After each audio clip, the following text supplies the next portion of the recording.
everyone. We're going to come back to that video. We have 2 of them for today. Apologies, we're going to switch videos. Just like everyone else, we're still getting used to all this Zoom technology. I had it all set up so nicely. Here we go.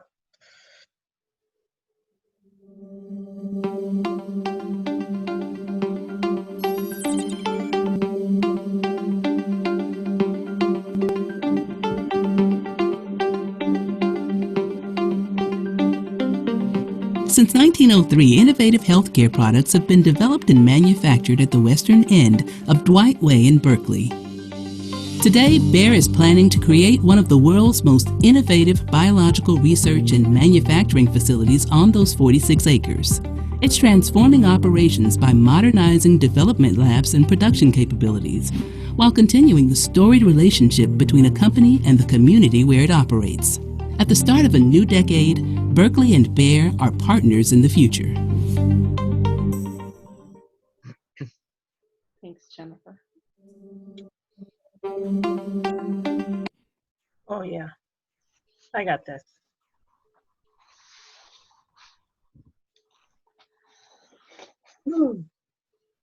So welcome everyone. For those of you who don't know where Bayer is in Berkeley, you can see that on this little map here. We're right near the railroad tracks that abut the aquatic park in West Berkeley between Dwight and 7th.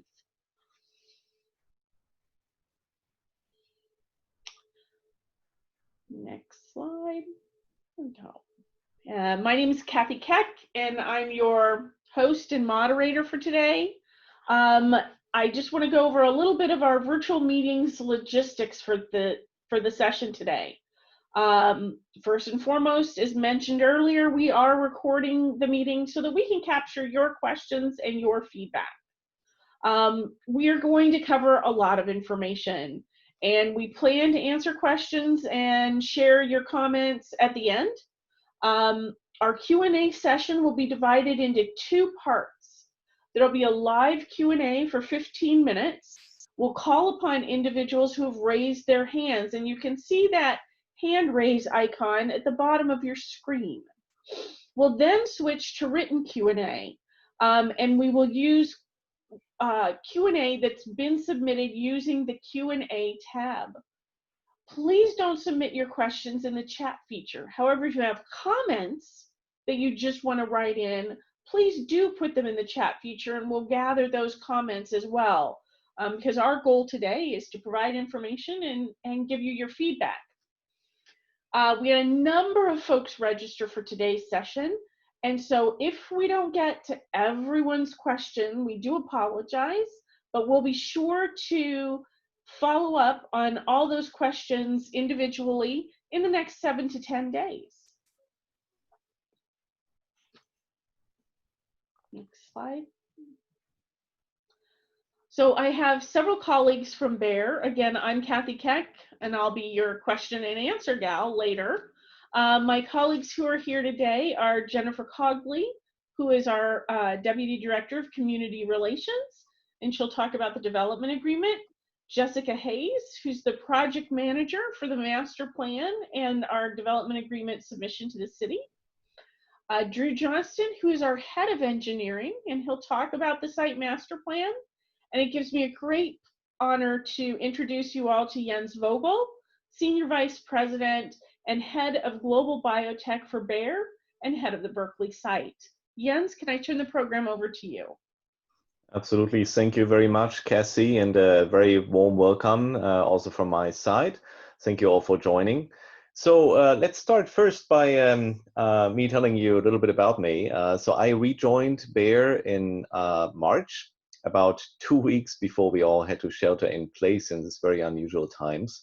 And before I rejoined, I led another large biotech manufacturing organization here in the Bay Area, in the South Bay, for many years. And before that, I worked for 12 years at Bayer in Berkeley. So I came actually to the United States as an immigrant in 2000 and directly to Berkeley, and really fell in love with the Berkeley community. and the Bay Area as a whole, but it's specifically Berkeley, because of all its diversity. I remember when I joined, actually, there in Berkeley, we were about 20 people in my group, from about seven or more cultural backgrounds. And I think that's very powerful, and that's at the heart of also, why Berkeley is such an innovation engine for us. Now, Bear has been here in Berkeley for a long time, and many of us live here, and we really feel part of this community, and we are very committed to this community. So I'm really proud of our programs in STEM education, including our work with Berkeley community scholars and biotech partners. Volunteerism. So many of our employees volunteer, whether it's helping at the food bank, the Hemophilia Foundation, or helping teachers with really hands-on science lessons in schools. Environmental excellence is something that's very close to our heart, whether it's encouraging biking or to work or transit, reducing our consumption of water and energy, but also, beyond Berkeley, Bayer globally has a goal to reach net zero carbon footprint by 2030. So that's something that's very close to our heart. But now let me tell you a bit about what we really do at Bayer in Berkeley.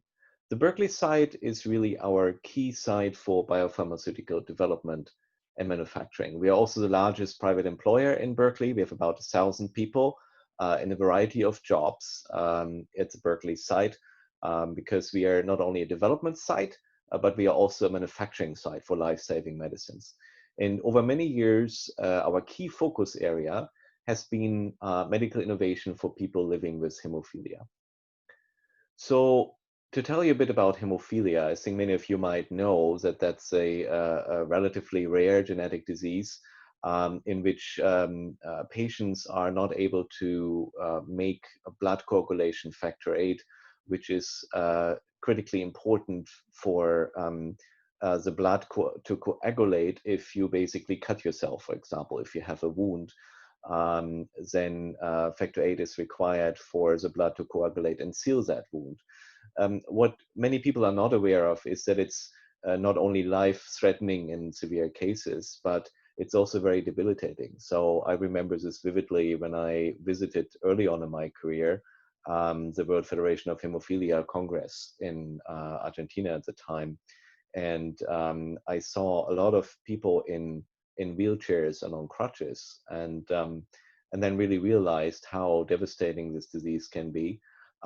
Because if you and I, for example, people that don't have hemophilia, if we walk down a stair or if we basically do any kind of exercise, we might have several times during the day some bleeds in our joints, which for us really heal immediately. So you would never actually feel it. But for hemophiliac, it keeps bleeding until at some point the pressure of the tissue is equal to the blood pressure, and the whole joint is very swollen. And if that happens over time, then people basically the bodies attack not only the blood but then the joints, and that means that people will end up in wheelchairs. And of course, as you can imagine, early on, people didn't have a very long lifespan. Now, we are amongst the innovators who really have changed that. And I would like to introduce you to one of our patients. And you see him here on the screen. His name is Evan. And I had the pleasure to meet him, if just virtually, at our last World Hemophilia Day celebration. Very, very impressive young man. He's been on our products manufactured right here in Berkeley from a very young age on. And as a result, he can live a perfectly healthy and very, very active life. And that's, to me, why I went into biotech, to help people like Evan. And I know that, all across the site, from, management to the on-the-floor operators that are really manufacturing these medicines every day, they're all proud and motivated to really help people like him. And you can see this a bit on the next slide, which was also taken in conjunction with World Hemophilia Day. So here you see many of our folks across the site in the various roles. And again, that's why we are here, because we really want to help patients. That's what drives us to work so hard. And I'm very proud that also all throughout the pandemic, our teams were continuing their mission to manufacture these life-saving products around the clock, 24/7. Now, what we're also very proud of is, when you think about it, that Berkeley is really our global headquarter for biotech. And as a matter of fact, the products that we are making here, we are exporting them today into over 50 countries. So again, something that is very close to our heart and that we are very proud of. Now, let's talk a bit about our future plans, what we want to do in Berkeley. Now, again, we focused very much on hemophilia, but now we want to develop and ultimately manufacture novel therapeutics that can really revolutionize medicine. And specifically, we want to move into new fields like cell therapy and gene therapy. And you might have heard something about these therapies in the news media. We are amongst the innovators in that space too, together with our subsidiaries like BlueRock and now also AskBio. We are really engaged in cell therapy, like regenerative therapies, where we take healthy donor cells and we actually are able to convert them into stem cells that we can then differentiate, for example, into dopamine producing neurons, which might be able to cure Parkinson's disease. We are working on cell therapies where we basically differentiate iPSCs into heart cells, which can actually potentially treat heart failure and heart damage due to heart attacks and or other diseases. And on the gene therapy side, we have perhaps for the very first time the opportunity to actually have a curative approach to many diseases that are right now inadequately treated. And of course, also in the oncology space, when you look at the response rates that you can achieve with cell therapies, where we see up to 90–95% or so of patients in hematological cancers respond to these new cancer medicines, then again, this is nothing short of revolutionary. We are very, very excited about that. But the problem with these therapies is that they are very difficult to make and very difficult to manufacture. These are very, very complex therapies.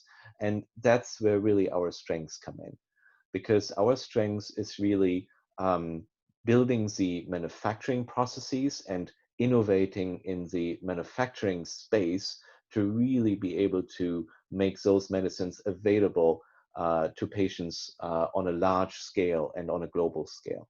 And that's what we plan to do right here in Berkeley. We also plan to partner with other companies and academia locally and across the US to help bring those medical breakthrough to patients. So the open innovation approach is also important to us. And again, that's why I already mentioned, early on, how important diversity is. Diversity in any shape or form and diversity of thought is really what drives these kind of innovations. And we firmly believe that we cannot do this anywhere else on the planet better than here, right here in Berkeley. Now, when you look at the Berkeley site and really preparing the Berkeley site to the next wave of biotech innovation, that's where now the new master plan comes in. Because this is really all about ensuring that the site can support these medical innovations that will lead to these new treatments for cancer, cardiovascular disease, and other conditions.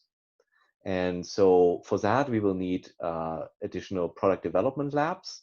We will need new modular manufacturing facilities that allow us to flexibly shift between products. And we need to organize it in a way that encourages really people to collaborate. So essentially, we want to create a biotech innovation hub. This is what this is about today. And with that, I would like to hand over to Drew Johnson and Jessica Hayes from our engineering team. Thank you, Jens. Appreciate that. And I think it's nice as we open to let everybody know kind of what we do on campus, because, you know, we hear, especially from the folks we know in the neighborhood, that you drive down 7th Street, there's this big site there, but not knowing what goes on behind the gate, you know, is something. So it's really nice to start like that and about what we do and how we serve our patients. And so now on to how do we mold that site to meet those needs of the general industry and the patients, and to make sure we can bring all this scientific innovation to a patient. So our current site is really driven around, as Jens mentioned, hemophilia. And that makes 3 products actually that are all based on a factor VIII replacement for a broad hemophilia patient. So we make a considerable amount of medicine for one patient population, and we do that routinely. This new science, the patient populations are going to be smaller because it's much more targeted to a condition and to a patient. So our new facilities need to be able to make smaller quantities of product, but also make many more styles of products. So, and that's what we're flipping our infrastructure to. We also need a much heavier development in our process innovation, that as the medicines are discovered, being able to develop them into a manufacturing process that we can get into our launch infrastructure. So, you know, we will never lose focus on our hemophilia roots, but we really have to evolve the site and develop it. Now, I've heard people say it's better to be lucky than good, and I'll put us in that category right now, because the DA we currently have that was signed in 1992 expires in 2022, and it really enabled the site to grow and serve this hemophilia population and develop quite nicely. And now we're at an influx in the industry, just as Jens mentioned, and it's time to renegotiate, re-extend that DA. And it gives us a chance to think about our site, think about our property. What facilities do we need? What talent do we need on site? What capabilities do we need on site?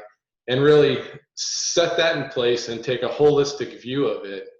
Perform a holistic environmental impact report that will look at all things: traffic, air, you name it, all at once, and really set us up for the next 30 years. It's also a nice way to engage the city and the community, just like we're doing right now. Is, you know, it's important that where we are and where we operate, we can thrive. So having a chance to talk about this all together is really what we're here for. So our target is a campus that's useful. It's useful for all of the scientists and manufacturing personnel and everybody who supports that, to really have the capabilities they need to bring these medicines to patients. So we want to maximize the land we have, because that's very important. We also want to be able to have a campus that folks, again, has the capabilities we need, but also for folks to be proud of. And, you know, we also want one that promotes the health and wellness of our employees and the community around us. So I'm going to hand it off to Jessica Hayes. She's our project manager and led the development of our master plan, and is also in the lead of the EIR study and other parts of our development agreement. So, and her slides are cooler than mine. So, good. Thanks, Jessica.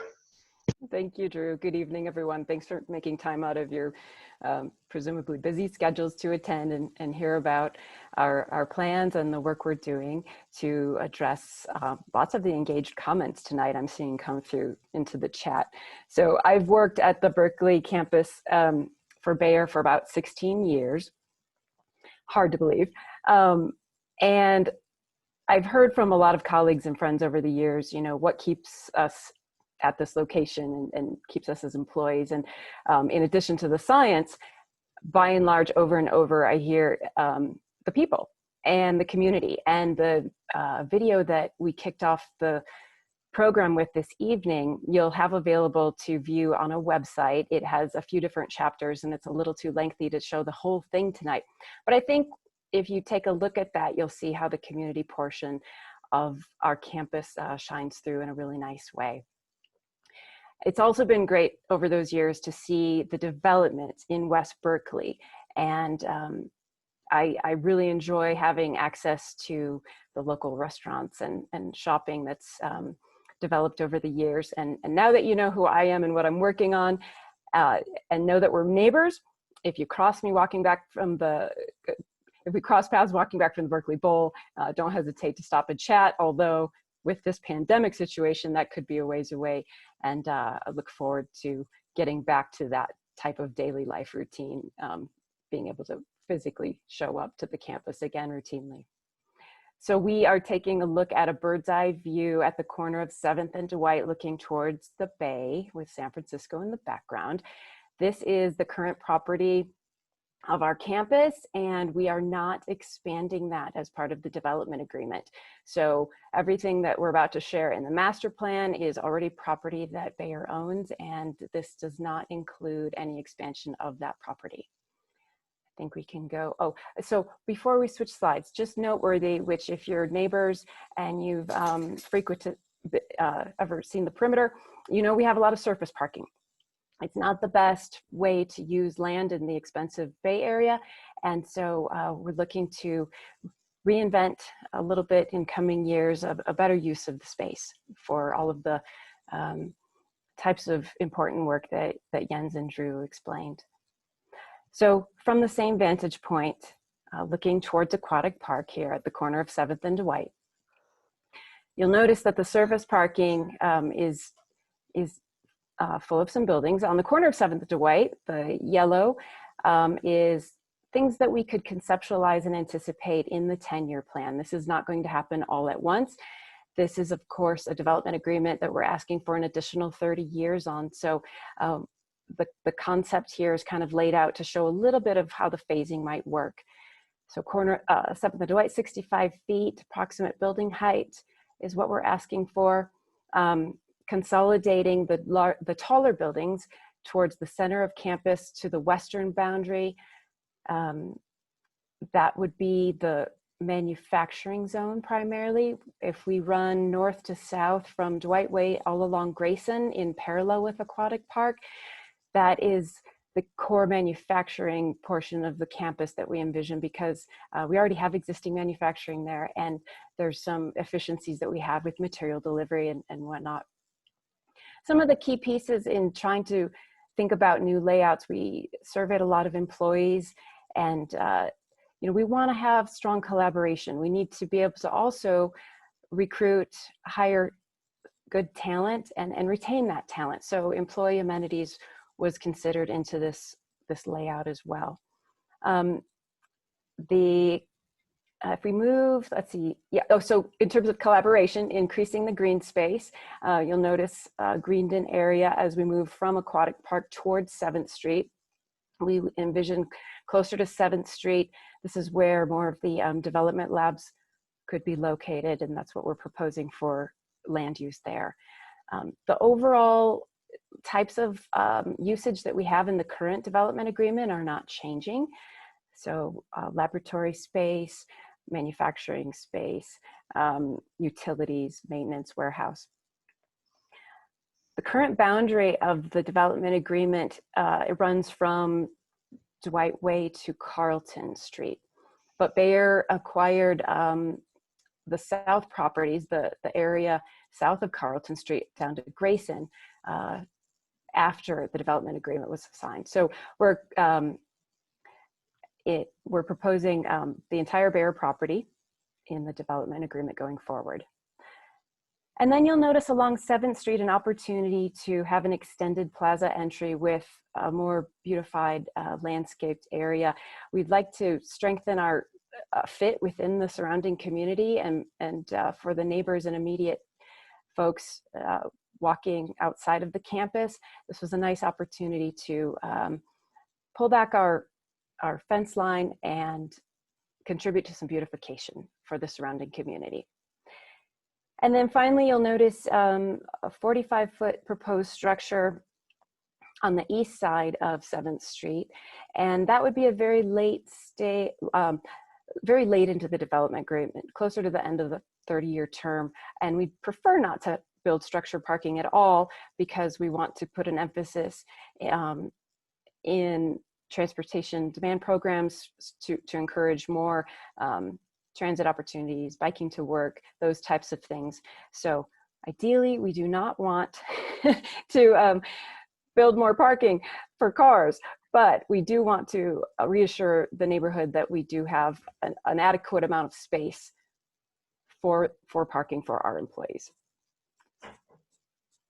So with that, I think I'll turn it over to Jennifer to explain a little bit about the overarching pieces of the development agreement itself.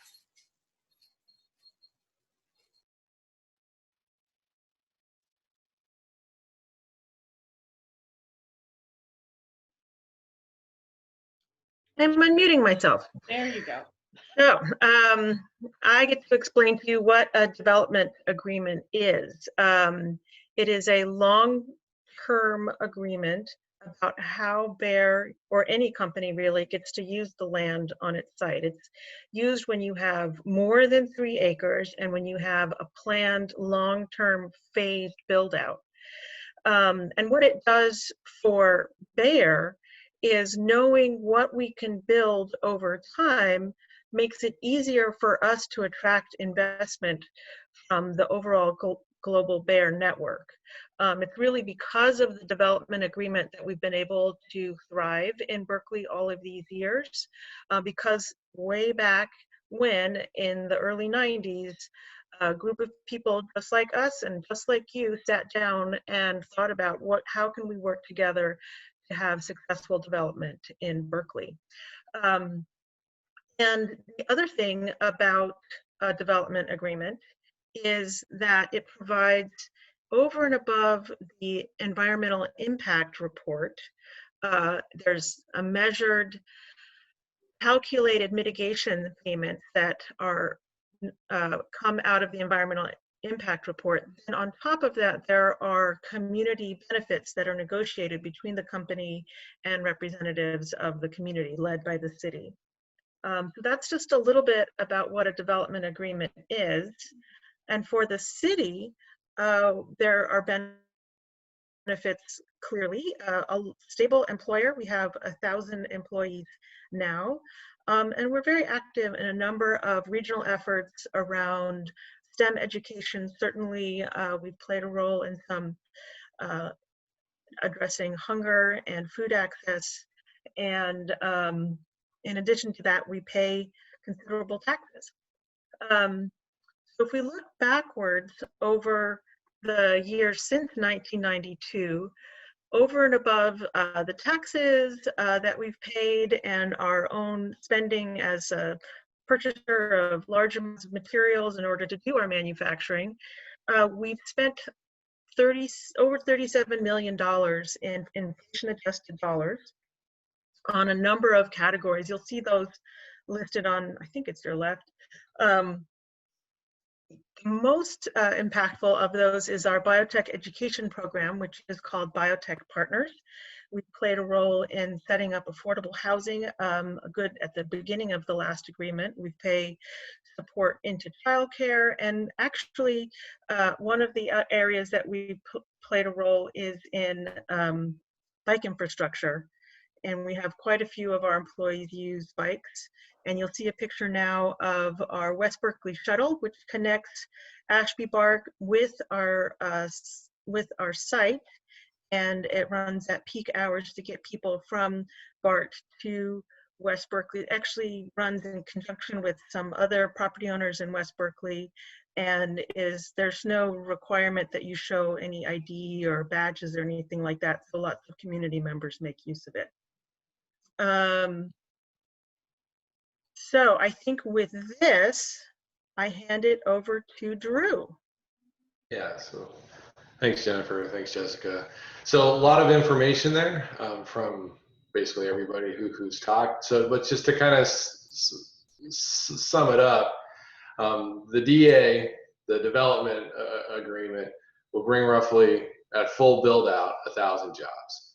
It's one agreement where, like Jessica mentioned, right now we have a use permit and a development agreement. We want to bring the entire campus under one agreement.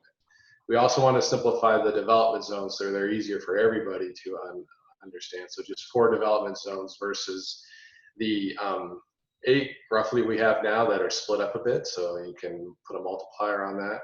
And also add, or how about this, earmark 6 acres for open space, and about 1.5 acres of that would be available to the public.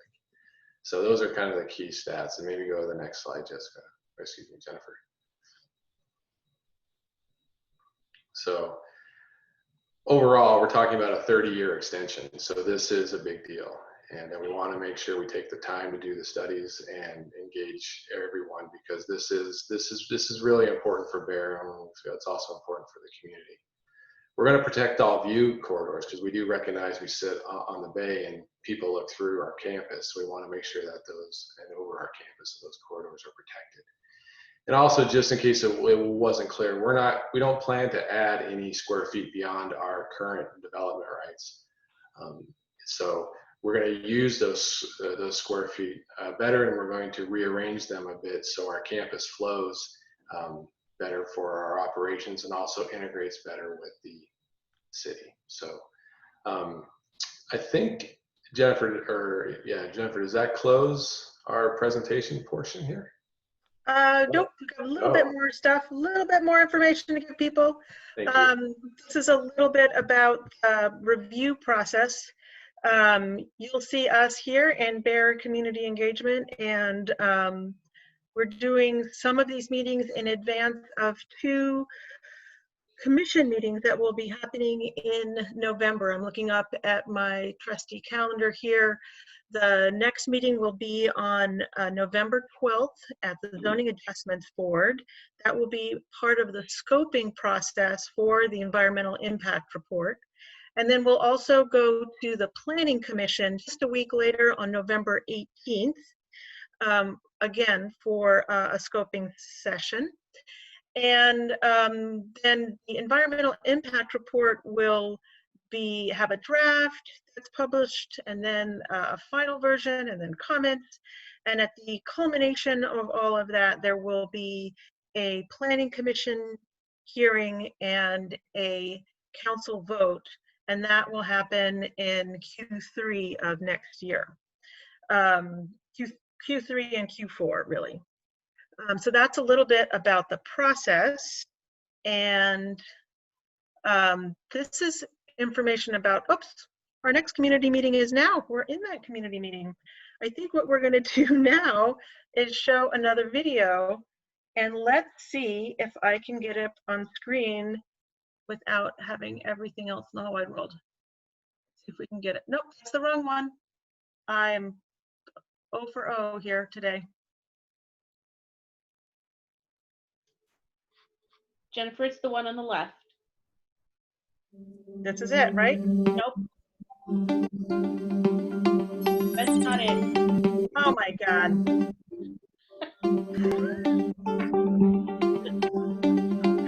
Oh my gosh. Since 1903, innovative healthcare products have been developed and manufactured. Humans are just useless. Let's try this one.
Thank you, Jennifer.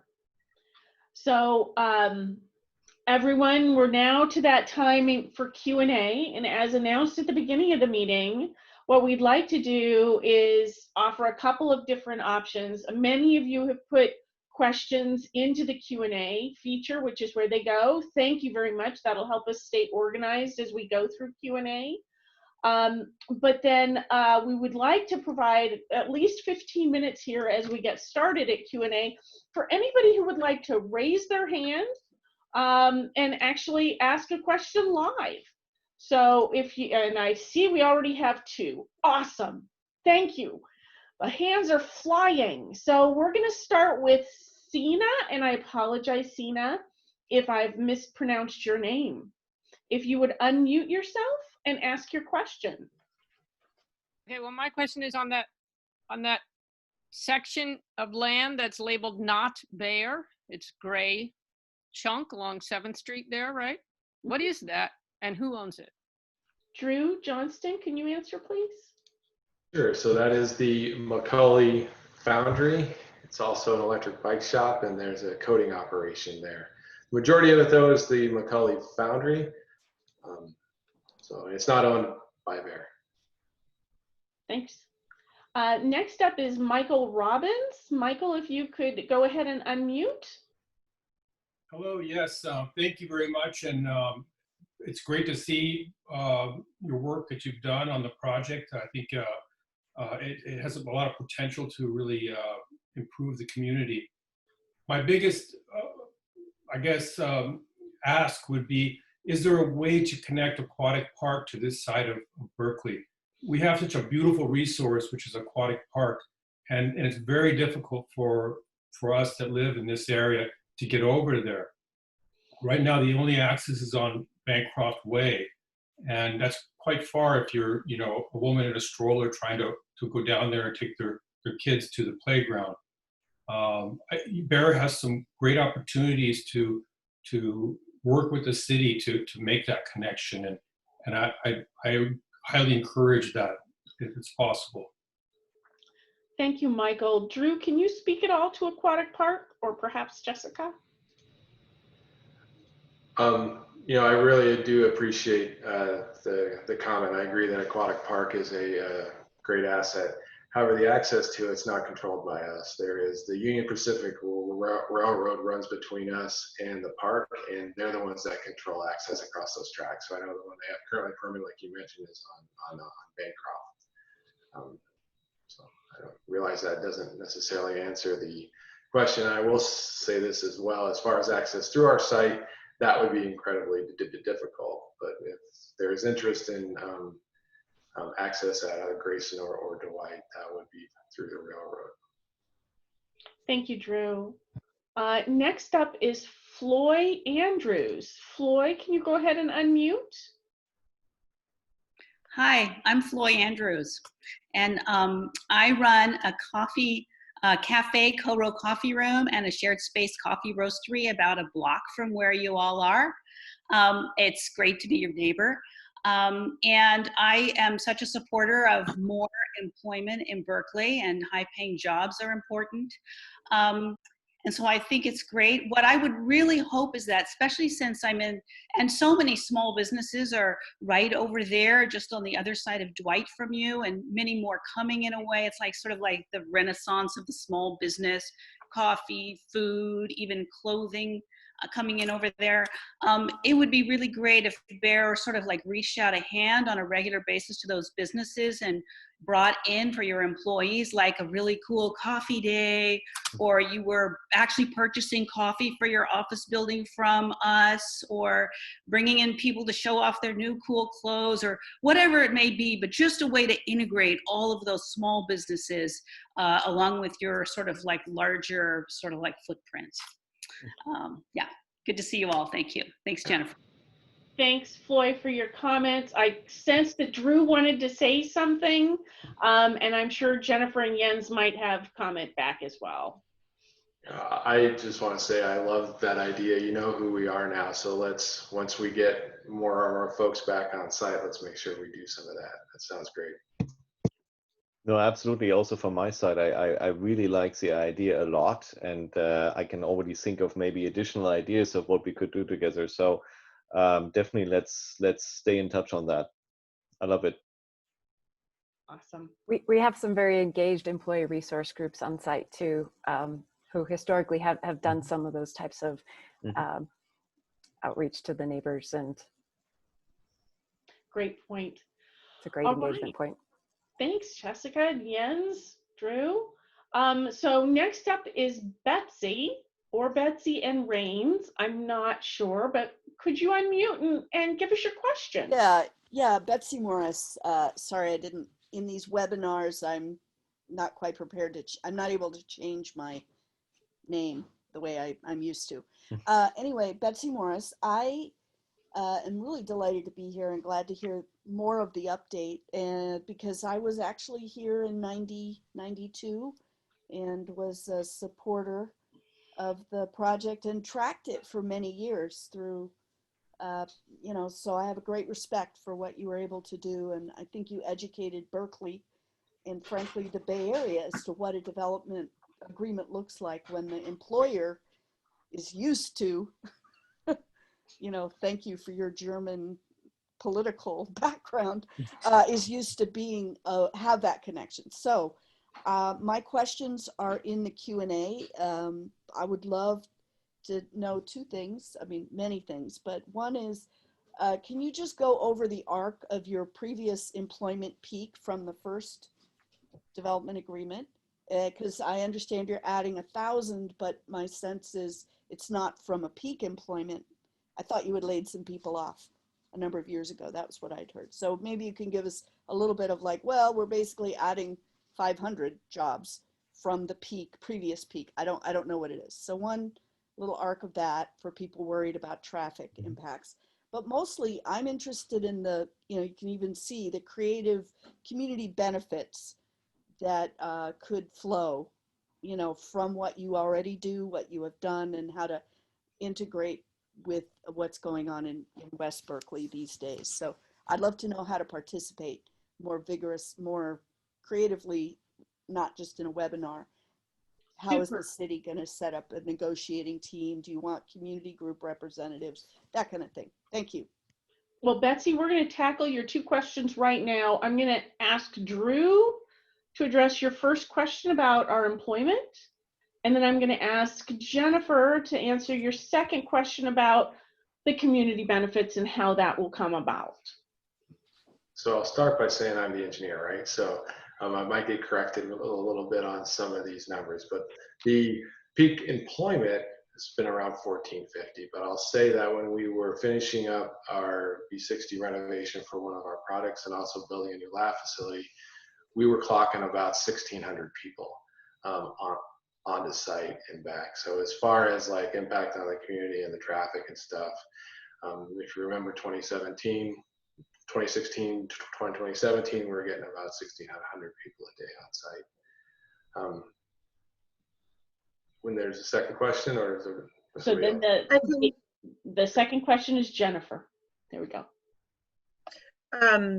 Just to round out that question, we did have a reduction in force in 2018. In total, about half left through a voluntary departure program. I forget the separation program. Voluntary separation program. And then we also had layoffs. Together, that group totaled about 500 people. About 250 people were had involuntary separation. So to get to your question, Betsy. Hi, Betsy. I've known Betsy for a long time. The peak employment was 1,600, and that was at the higher limit of the development agreement, which covers currently just 2/3 of our site. So what we're doing is expanding the development agreement to encompass more land, and capping the employment around 2,000. So it's so really, from your vantage point, there's really would be from 2018 increase of about 500 employees over the course of the time. So in terms of traffic impact, really not something hugely significant, but from our current levels of employment, adding 1,000 jobs is a good thing.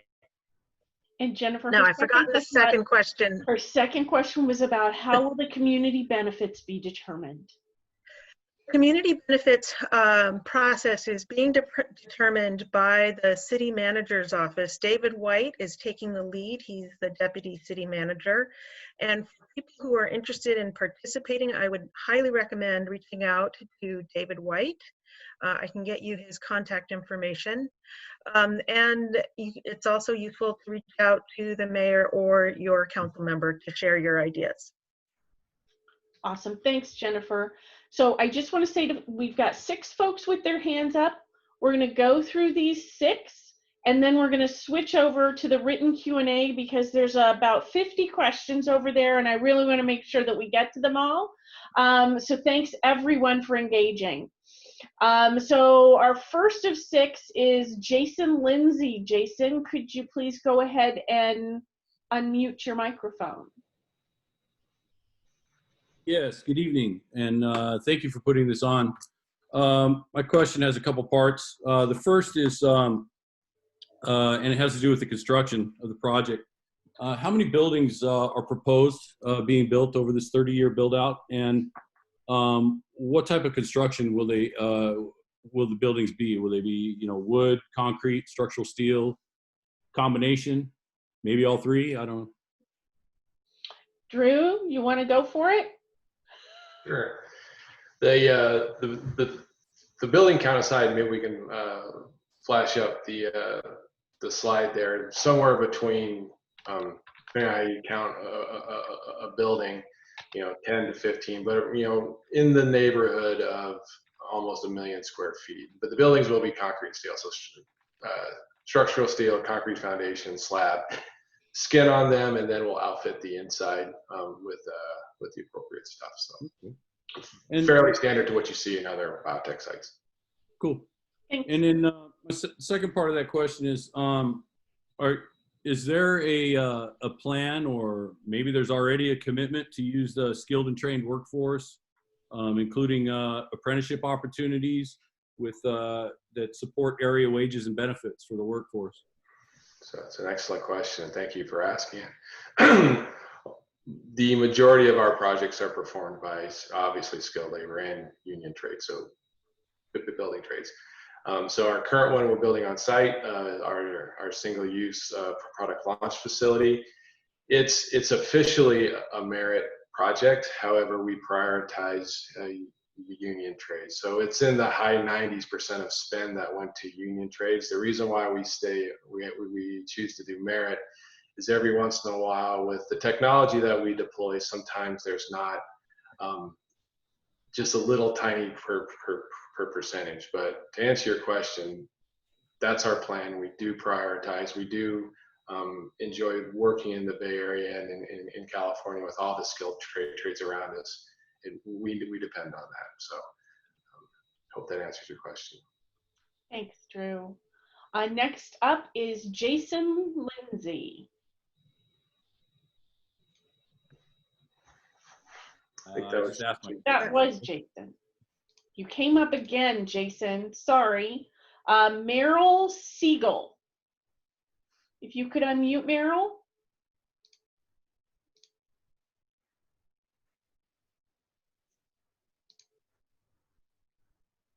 Meryl, are you there? Hi, sorry, yes. So I had 3 questions.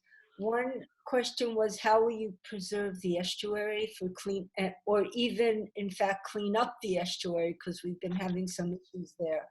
So it's a question about, the environmental, I know you probably haven't done a full EI, environmental review yet, but I'm interested in your thoughts about water cleanliness and how you'll take care of that. And then I saw the viewing corridors, and I'm wondering, will the campus be open for the community? How do you envision that?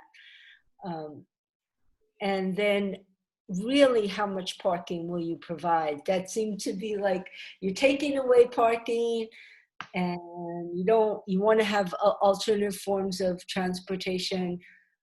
We hear that a lot in the city of Berkeley, and yet we know that isn't happening tomorrow. So I'm just kind of interested in what you're going to do with the parking as well. Thank you so much. It was a beautiful presentation. Thank you, Meryl. Drew and Jessica, do you want to take those questions? Sure.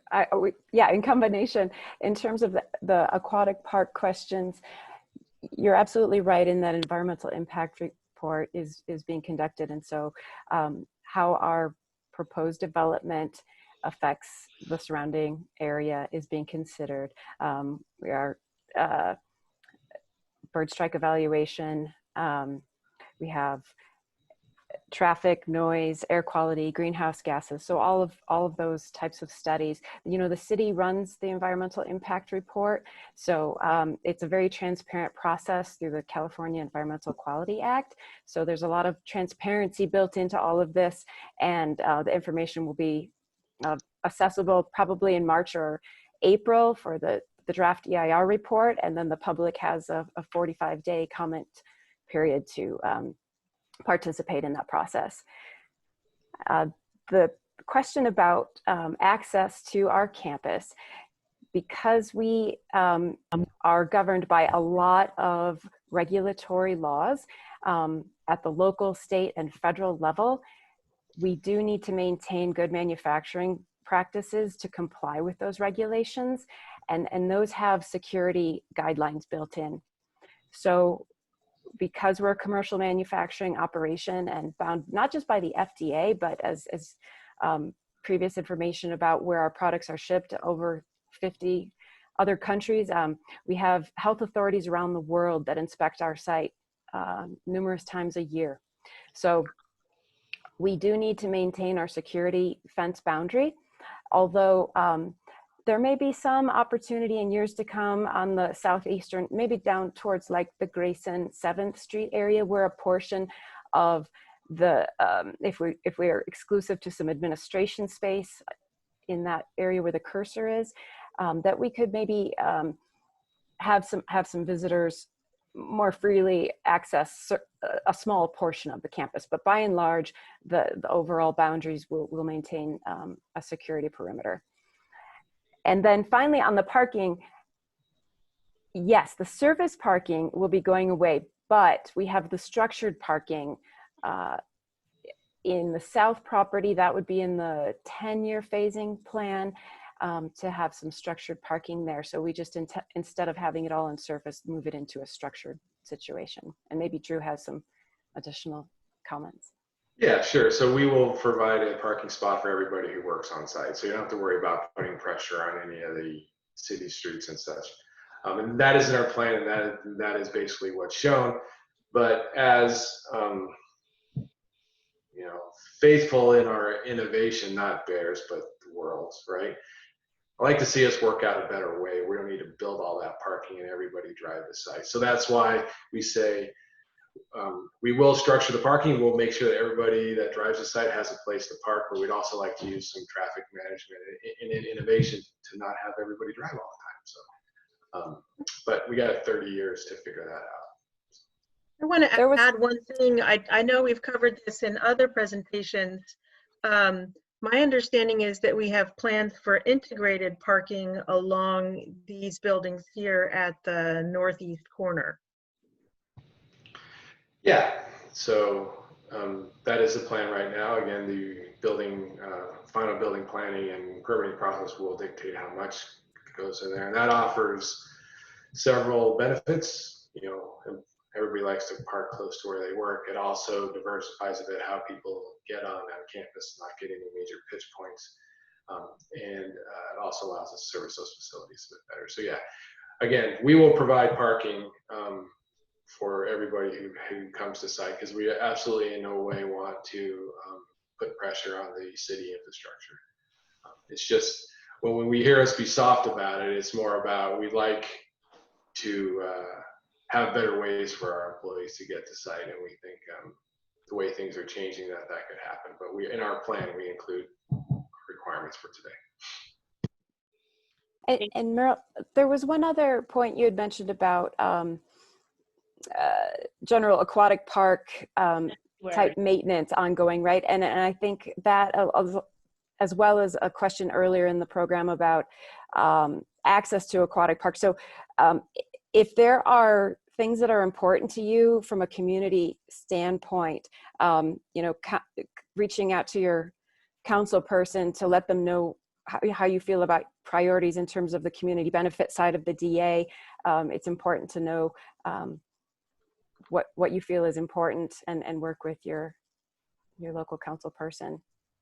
The other thing I would add is that from an EIR scoping standpoint, that's why we have the zoning adjustments board meeting and the planning meeting. We have members of the planning department on the call today who are listening in. They're very interested in the kinds of questions they're receiving. And if you want to make sure that that gets captured in the scoping session, definitely show up on either November 12th or November 18th to share your thoughts in that public process. Okay, moving on. We have two last hands up. We're going to do those two. We've gone a little over in our verbal Q&A, but we want to do it. So Dale, could you unmute yourself, please? Yes. So it's great to have more jobs in Berkeley, and in bringing in more people, though, we put more crunch in the housing crisis. So what is the plan around housing, and is there any opportunity to provide subsidized housing for people like teachers in Berkeley? So Jennifer, you want to talk about that again in terms of community benefit? Yeah, one of the things that I love about working in Berkeley is that we are an amazing creative community. I worked for the city of Berkeley in economic development. I got to know Bayer through the development agreement, and in the original agreement, Bayer paid significant funds into an affordable housing system. So if affordable housing is something that's important to you, I would definitely communicate that through this whole community benefits program. I know that David White was on the call earlier. His email is in the chat, and his office will be communicating what the community benefits process will be. I think that's still in design phase, but the more we can gather ideas and priorities along the way, the further along we'll be when that whole process launches. Thanks, Jennifer. And our last question by voice is Fran Hasselsteiner. And Fran, I do apologize if I mispronounced your name, but please. Good job. Can you hear me? Yes. Hi.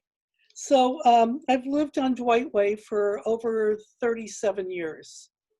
And I was on the Transportation Commission and worked for over 10 years to get the improvements that you now see on Dwight. It's a 36-foot wide street.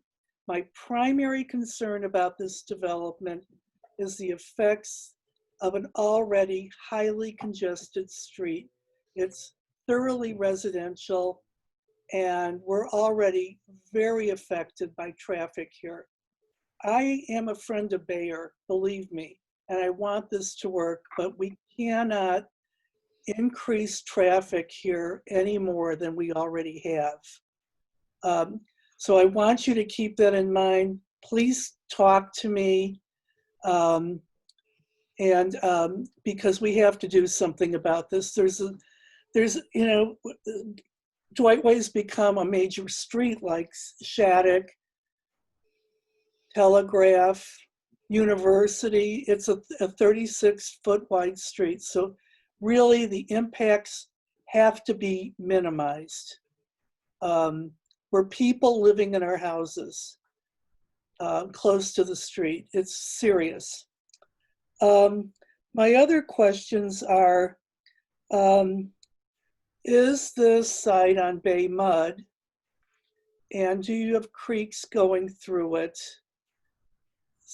And will the labs be double hulled as you had done in the first iteration when Margaret Breland was council member? All right, Fran, I think I heard several questions and I saw Drew already raise his hand to get started. Okay, good. Thank you. So let's parse through them. So Dwight Way. So the impacts on that street will clearly be studied. There's also a public review process there. So please make sure you get involved, because that is the time.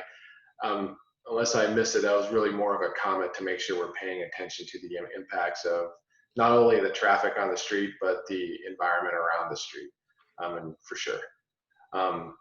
The site is on kind of bay mud. There's no creeks that run through site that were backfilled to allow the site to be there. That said, 100% of our site is fill. That was reclaimed at some point in the early part of last century. So our facilities will have deep foundations that get us down onto the firm bay mud and through kind of the fill. And that varies very drastically depending on where you are on site, from as shallow as like 6 feet to as deep as like 30 feet. The question on the labs, will they be double hulled? So we will have up to be our biosafety level 2 labs, which are kind of the lowest form of containment. We won't handle in anything I would say that's exotic. But we'll have BSL2, so make sure that anything in there stays in the lab. So, and our process waste system, so the stuff that goes down the drain, we separate all of our waste streams, and anything that could contain live cells, we have a kill step. Anything that contains any type of chemical, we have a chemical treatment, and before we discharge to the sewer. I will say that I will add this, that our operations are generally fairly pedestrian as far as that goes, but we do take the steps to contain it and manage it before we discharge. Awesome. And Drew, I think our double hull building is also our ammonia plant, correct? Oh, that's a really good point. Thank you for that. Yeah, so we do have an ammonia plant on site where we use ammonia as our refrigeration. We have a containment facility on that has a scrubber system to capture it. Yes, we will go through a life cycle management on that plant where we'll reduce the discharge potential. But yes, so all of that stays, and that's a separate regulatory agency, the Environmental Protection Agency, that governs that operation of that facility. Thanks, Drew. So I'm, as promised, I'm now going to move to the 50+ questions that are in the Q&A. And so I'm going to group some of these if I can. So we're going to start with a series of questions related to traffic. And here we go. Listen in, Drew and Jessica, and be prepared. So Jacques asks about how are we going to deal with the traffic on Ashby. An individual who only has initials in has asked about traffic, how will it impact traffic on 7th? There's the general question about what's the impact on traffic. There are also a couple of questions about whether we are going to close 7th Street at Dwight from Lisa. And then there's also another question related to the pedestrian overpass that people saw in the visual. So do you want to start with those ones about traffic? Jessica, you want to take the kickoff? Yeah, so on traffic, it's a hot topic tonight, and understandably so. When the traffic study is, so again, it's a transparent process, and the public will be able to see these results. Preliminary evaluation, we really won't have many more trips than was already evaluated in our existing development agreement in the previous EIR. So, looking at maybe about 23 more peak trips in the morning and about 21 more in the evening. And additionally, I think this pandemic has really shown what we're capable of doing in the remote environment. And we can see in transportation demand planning going into the future, we would really anticipate probably more utilization of remote working as well going into the future. So yeah, maybe I can just add on to that. So we're not going to close 7th Street, period. We need it to. And the pedestrian bridge, that's really an effort to limit the impact on traffic, because you can imagine cars are one thing, but trying to get 500 people across the street at 8 a.m.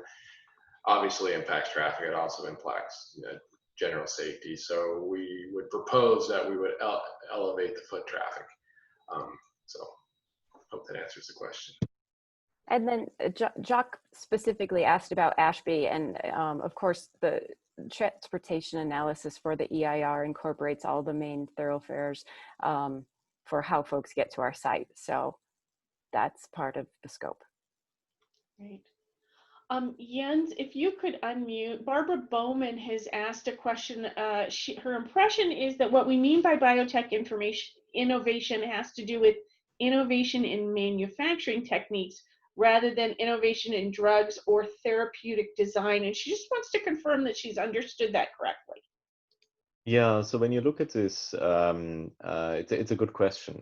When you look at it, then as I mentioned earlier, these new therapies that we are talking about here, so cell and gene therapies in particular, the main bottleneck really in bringing those to patients is indeed how to manufacture them. So we have globally, the industry, biotech industry, has about 1,200 or so cell and gene therapies already in pipelines coming out of research at universities, innovative biotech companies, and pharma companies like ours. But it's really the manufacturing that is limiting. It's a bit like protein therapeutics was several decades ago, when Genentech and others came up with the very first protein therapeutics and really had to develop ways to how to manufacture them efficiently. Because again, it's, what we want to do is make these medicines accessible for everyone who needs them. And that's why we need continued innovation, especially in this space now, into the manufacturing processes. And adding on to this topic of innovation and new therapies, there are a couple of questions that have come up around our partnerships with academia and small biotechs, and sort of what are our plans forward? Would we have an incubator on site? Do you want to start off on that one, Jens? Sure. I mean, we definitely have a very much an open innovation approach. So already now, a large percentage of the medicines and therapeutics that we are developing are actually coming from these kind of partnerships. And it's again broad partnerships with the universities, local universities, but also all across the US and even globally, and also small innovative biotech companies. Recent examples also of broadening our innovation base, you might have seen that in the news, was Blue Rock, which is a cell therapy company that was really started with Bayer venture capital. And then ultimately we decided to basically acquire the company, but we are keeping it as an at arm's length innovative biotech company that is continuing their research. And then we are helping again with the making it real, the manufacturing piece, bringing it to patients. There's another one that just has been in the news, which is the acquisition of AskBio, another really important biotech company, innovative company. And actually Jude Samilski, their chief scientific officer, was actually the inventor of viral gene therapy. So those are the kind of examples that I can give you, but it's again a very, very broad partnering base that we are looking at. I'm going to chime in because I'm super I obsessively follow Berkeley local biotechs, and I know that Bayer has done work with Berkeley Lights, which is right here in Emeryville, and also with Pivot Bio, also in Berkeley. Mhm. And we also have collaborations ongoing with UC Berkeley and various professors at the university. So just to highlight that here as well. Thanks. We do have an incubator in San Francisco. We have something called a collaborator in San Francisco at our Mission Bay facility. And on top of that, maybe one last point, we are also looking at partnering with Berkeley to co-fund the Baker or Bakar Ingenuity Hub right in Berkeley, which would be another collaborator space. Thank you.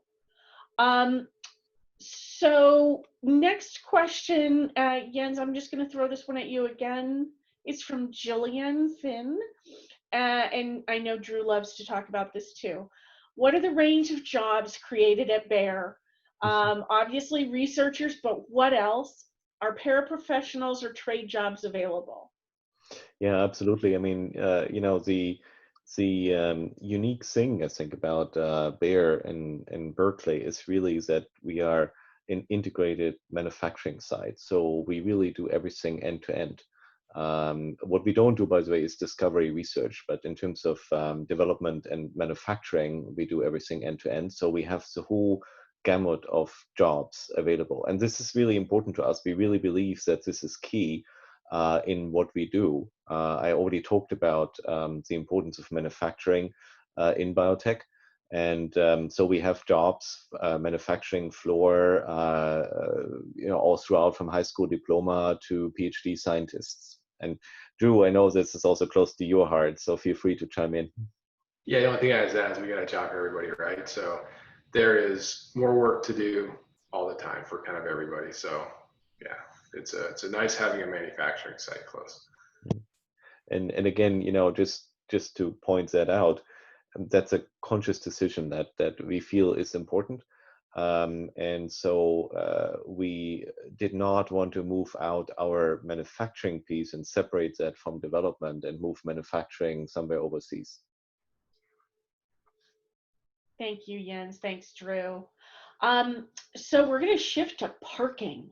Jessica, are you ready to talk more about parking? So there are a few different questions about parking. Some of them are about a concern about the size of the parking structure that they saw on the south end. And Jennifer, I don't know if you want to try to pull up the campus image again. Others are simply, are we going to have enough parking? And then, of course, are we going to have too much parking? And therefore our people won't commute. So can you talk just a little bit more about parking? When will the structure be developed? Mona's put it really well. When will the structure be developed? How will people get from the parking structure to their work buildings, etc.? Sure. So we do have some underlying requirements or parking ratios in our current development agreement for how much parking we're obligated to provide based on how much we develop on the site. And as mentioned throughout the master plan overview, we're aiming to integrate parking into the future buildings so that we're making better use of the area. So yes, where this cursor is going here, for future buildings near 7th and Dwight, have some integrated parking in the lower level, slightly underground portion of those areas. And then in the 10-year phasing portion over by Grayson Street, you'll see a yellow building there.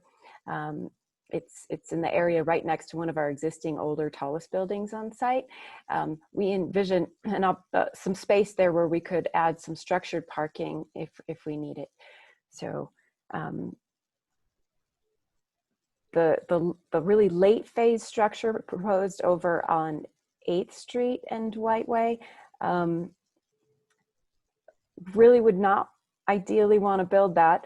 Hope that we'll have enough participation in transportation demand management, remote working, biking to work, public transportation, those types of things where we could reduce the actual traffic coming to site. I'd like to note actually that we do retain some surface parking. So you'll see this is currently a parking area that would remain so, surface parking, as well as this area here that's also envisioned as surface parking that would remain. So thank you for pointing that out. I was just going to say we're proposing going forward in the additional years for the DA that if we can prove that we have our transportation in a place where we don't need all the parking that we're committing to having by square footage of development, that like we can avoid building parking if we can show that we don't need it. So. Yeah, so maybe just building on that. So the amount of parking we built is governed by metrics around how much building we're developing and what type of building we're developing. So that is what we've shown on site. Like Jessica mentioned, there's potentially ways where we don't need to bring that many people to site, or we bring them in alternative ways, which is encouraging. So when we think about running an enterprise, there's always competition for capital. And we would much rather build facilities than build parking garages, right? But with that said, we know we have to provide and meet our requirements to the city of Berkeley, so we will plan to do that. But we also have want to keep an eye on that. We just don't need to look at an empty parking garage. None of us want that. Our members may not know is that each of us who work at Bear have a special sticker that we have to put on our car so that the parking enforcement people know if we park on city streets that we get a special kind of ticket because we are not supposed to park on neighborhood streets. We're supposed to park on the campus. And just one more question about parking. From Michael Robbins, ask you about the impact of the parking structure that's on the east side of 7th and how that might impact the Sawtooth Arts Building. Jessica or Drew? That could be also in the scope of the environmental impact report from, yeah. I was going to point out, I think there was a question related to the Sky Bridge over 7th Street that's highlighted there too that we haven't really talked about, but that would be towards the 30-year later in the development if needed at all. And the idea there was that that wouldn't necessarily be limited to Bayer employees, but just as a safer way to cross 7th Street. Super. And then yeah, Jessica. One second. I just want to add one thing that we're showing a parking garage on that lot, but we do understand it's kind of in the neighborhood. So we also show a significant amount of green space around that lot to allow connection to facilities like the Sawtooth. So we just plop a big block right in front of it and nobody knows it's there. So I'm trying to be conscious of integrating with the neighborhood and again, kind of meeting our requirements. Okay, and then one other question related to parking or transportation. Daniel Carfora asked, Jessica, when you alluded to shuttle bus and bike versus vehicle traffic, does the master plan include a transit hub for multimodal transportation on the east side of the campus? We currently have shuttle stops there, and Jennifer might want to add as well for the shuttle that runs from the BART station. That's a stop there. I can show where the current shuttle stops are on. So there's one here at Parker. I'm not certain if we mentioned that. I think we envision our entryway shifting to Parker, which should also help with reducing some of the trips on Dwight Way. Right now, our shuttle stops here at Dwight and 6th, also here at 7th and Parker, and finally also one down here at Grayson. In addition, the shuttle stops at other places in West Berkeley because we share the shuttle with Wareham Development that supports a number of biotech businesses in the area. I don't know if that answers the question about multimodal.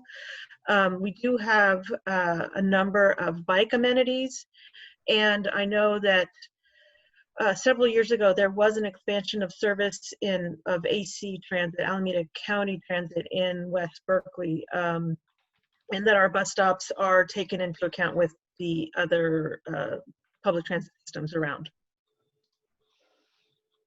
Awesome. And then one last question about transportation, and then we'll go to some other topics in the Q&A. What % of our current or projected workforce bikes or takes BART? Is a question from Betsy. Jennifer, do you have that data, or Jessica? I definitely don't have it at hand. I know that our numbers are all crazy right now because of the pandemic, and so anything that we mentioned would be data from 2019. So let me get back to you on that. Great. And that's incorporated into the traffic study too, so it'll be published. Great. All right, so we're going to move on in questions to another topic. And I'm going to go to a quick question, but a big question. Has the city offered Bear any tax breaks to do this development? Jennifer, I'm going to let you take that one. No. Thank you. Next question, Drew, it's from Peter Samus. Noted that you talked about making the campus useful, Drew, and making it useful to scientists and our manufacturing teams on site. How can this campus be useful to the residents of Berkeley? So I think he probably heard the answer of why we keep the campus gated, but what else about our amenities can we talk about? So maybe this is you kicking off, and then Jessica. Sure. So our campus will remain fenced, and the people working will enter the site. Our plan, though, is to pull our fence back about between 60 and 90 feet, depending on where you are, and provide some useful space to the city. And like Jessica mentioned, some of our perimeter facilities, whether it's our entrance and kind of out conferencing, or our admin facility that's on the edge, allowing some of that space so the city can enjoy it if there's meetings, or just understanding what we do in that. And from a community benefit standpoint, maybe I'll leave it for Jennifer to talk. I think it's useful. Like you might see some eye rolls from the other people here, but I always think it's good where people get to see all the great stuff that we do. We have some of the most hardworking and brilliant people I've ever had a chance to be around, and getting us a chance to meet them and interact is always special. So from a facilities aspect, providing some space that's useful and can be scheduled, but there's a much bigger part that we can talk about as well. And Jessica, what percentage, just to clarify for Josh Cohen, of the additional acreage of green space, what percentage is open to the public versus what will be on site to encourage collaboration among employees? It's a little under 2 acres that would be accessible primarily on the frontage of 7th Street, about 1.6 acres along 7th, and then a little bit more along Dwight Way as landscaping. And Mona asks a really important, I think, community question about design of that space. She's asking, will we add benches for older people to sit while taking a walk? And I think maybe if you could talk about how that space might be designed. Sure. Everything we're showing here is concept. So the full architectural designs on any type of specific level have not been done. Because it's such a long term that we're designing for, we came up with the concept, making some assumptions about commercial success going into the future. So all of this really hinges also on the success of the business and continuing to invest in the site. But along 7th Street, yeah, idea would really be for the immediate neighbors and folks in West Berkeley to have a more pedestrian friendly expanded entrance plaza along the Bayer perimeter. I think there's various pieces to consider, and benches seem like a good idea. It just, nothing's been fully designed yet. We do have some, actually, if you look at the plaza at kitty corner from 900 Grayson Restaurant over at Grayson and 7th, that it's more of a hardscape design with the sculpture, and the layout over there isn't maybe as green as we envision the future development. But there is some usable space. I've noticed workout groups over there. There's some benches there as well. So it's kind of similar in the spirit of that, but ideally maybe a little more type of green space. Yeah. Super. And then there are several questions still about aquatic park. Rick Maisel, I may be mispronouncing his last name, asked really if we have an image or a rendering of what the proposed development would look like from the aquatic park side. His concern is that the buildings seem high and might change the feel of the aquatic park, making it feel like an extension of a business park. Jessica and Drew, I don't know if we have any images. We do, and yes, there's some aesthetic study on that. So I don't know the best way to share it in this moment. Maybe we could put it in the replies in the Q&A that gets written or published, or incorporate it. Rick, just know that we will follow up on your question in greater detail. But thanks for asking. That's really helpful. I think just one point though, from and I like aquatic park too. I was there with my kids when they're now 14, but when they were young. But my understanding is that with the height of the trees there, which are all like 80 foot plus by now, I don't think the buildings will be visible much from aquatic park. Thanks, Jens. Correct. That's a very good point. Yeah, and by the way, the only thing I'll add, so in the EIR study, the visual impacts of site are studied from all angles. So it's part of that report, which will be in the public space. You can get a view of all of it. So I want to acknowledge for everyone here, including all my Bear colleagues, that we're a little over time already, and that we have a lot of questions still in the Q&A. We anticipated, based on how many people signed up, which we're really thrilled that you all did, that there could be a risk that we might not get to all the questions. And as indicated at the beginning of the program, if we don't get to everyone's question, we will follow up with you in writing with an answer to your question. So I'm going to go through just a few more questions. We're going to try and sign off at 7:45 because it makes for a long day for all of you and for all of us.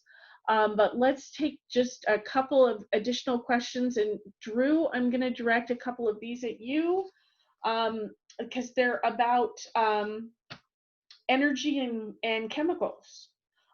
So Brendan McNeary, oh, Brendan, I'm sorry, has asked a question about, have we considered how lab space will be designed without natural gas to meet the all-electric policy direction?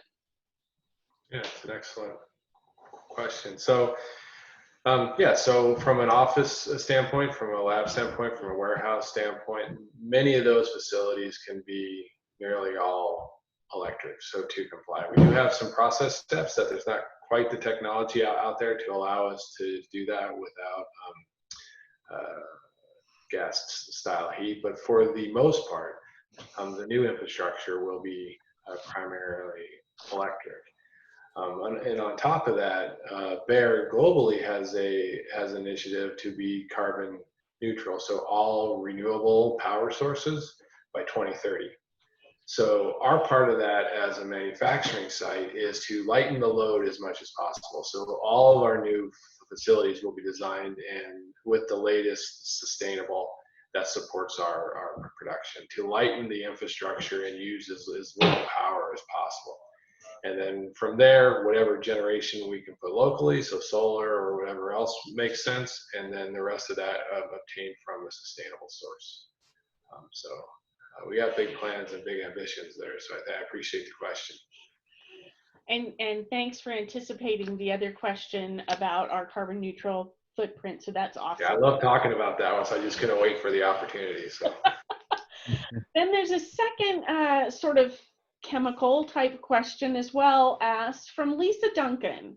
Does the long-term plan include new changes to on-site hazardous chemical storage like chlorine? Or are there safety improvements to current storage included in the development budget for the site? Yeah, so I can take that one as well. That would be lovely.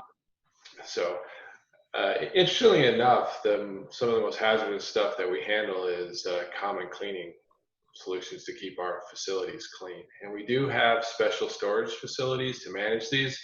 And as Bayer as a company, the environment is very important. So we do things that people kind of wonder why we do. So like if our hazardous storage warehouse, we can actually contain all the fire flow. So if we ever had a problem in that facility and the sprinklers went off, everything in that building gets contained inside that building until we put the fire out.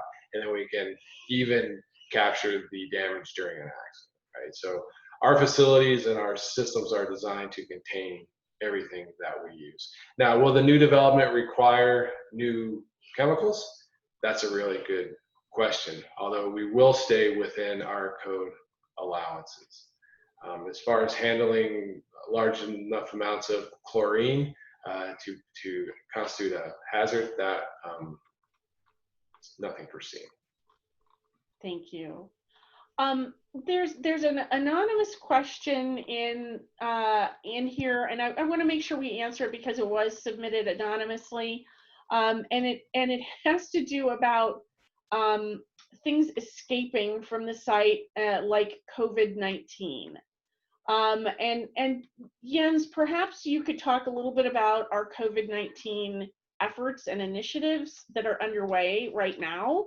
And then maybe you and Drew and Jessica could talk about how we make sure and manage all of the things that are on site from our production processes. Sure. I mean, you know, the question, if the question was about whether something could escape from the site like COVID-19, I mean, let me first say though that we are not working on any pathogens.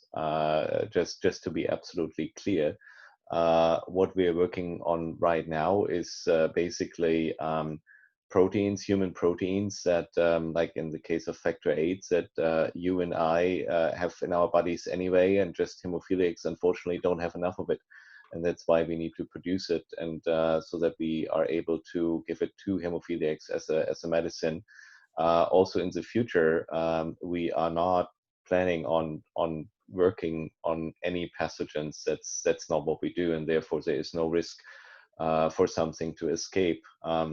If you think about gene therapy, you know, viral gene therapy, yes, it's called viral gene therapy because you're using a non-pathogenic AAV vector which cannot replicate in humans. It's a vehicle to basically bring an intact gene into a patient whose own gene is defective. So from that perspective, there are no safety concerns.